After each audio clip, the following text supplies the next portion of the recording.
So today we're going to be looking at potatoes, and it's time to put your potatoes to sprout. I've bought some potatoes from a well-known high street shop. I bought two different sorts. Potatoes come in three different kinds. You get first earlies, which grow quite quickly. They make quite a soft potato, which isn't much good for baking, but it's good for new potatoes and stuff like that, and they don't store. Then there are second earlies, which bulk up quite quickly, producing quite large potatoes, but don't store as well as the main crop and don't grow as quickly as the first earlies. And then we've got main crop potatoes, which take a long time to grow.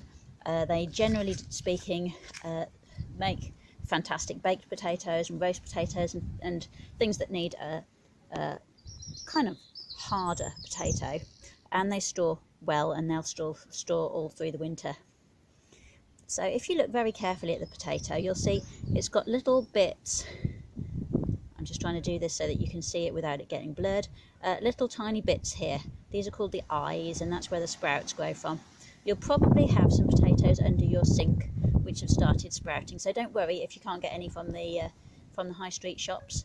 That's fine. You can use the ones from under your sink.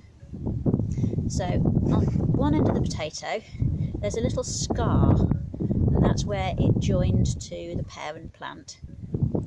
So when you set your potatoes to sprout, that scar is going to go at the bottom, and the eyes, you'll see, concentrate at the top.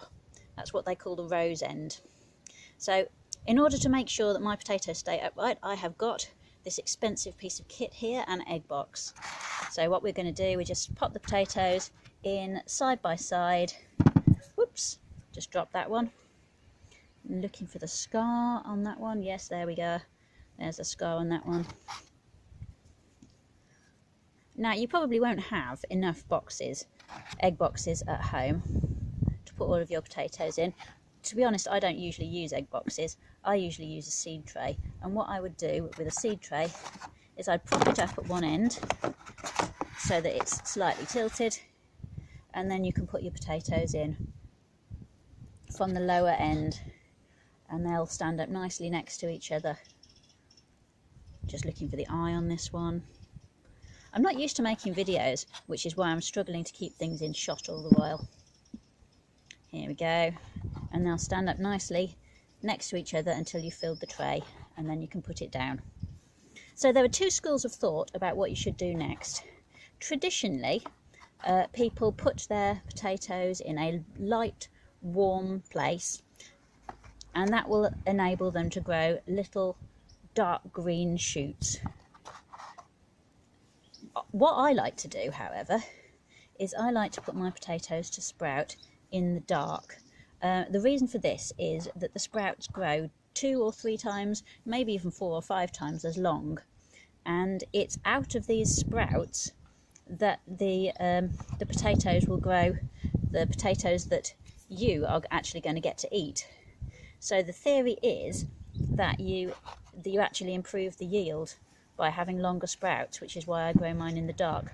I did actually do an experiment on this a long time ago, believe it or not, for my GCSE in rural science, and I found that there was a distinct improvement in the yield, both in size of potato and in the weight of the final crop.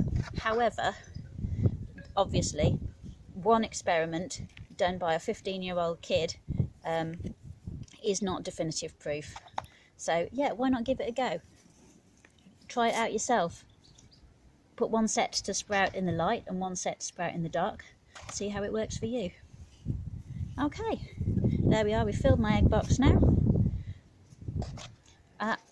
I just wanted to tell you very quickly about the varieties I've chosen. So this main crop variety here is called Rooster, and the reason that I've chosen that is because it is quite resistant to slugs. It grows quite... the slugs don't seem to like the flavour of it. That's quite often the case with red potatoes, which is why I've gone for a red potato for my early as well. This one is called Rocket, and with a bit of luck it'll grow like a rocket, and we'll have a nice load of potatoes to harvest come June. So I just wanted to show you some potatoes that I put to sprout a week or 10 days ago. These ones are called Desiree, another red potato. You can see I have a preference for red potatoes, and the reason I've chosen Desiree is it has an absolutely fantastic flavour. Now the shoots on them, you can see they're quite yellow. This is because I've been keeping them in the dark. I would like to see them get a hell of a lot longer though before I plant them.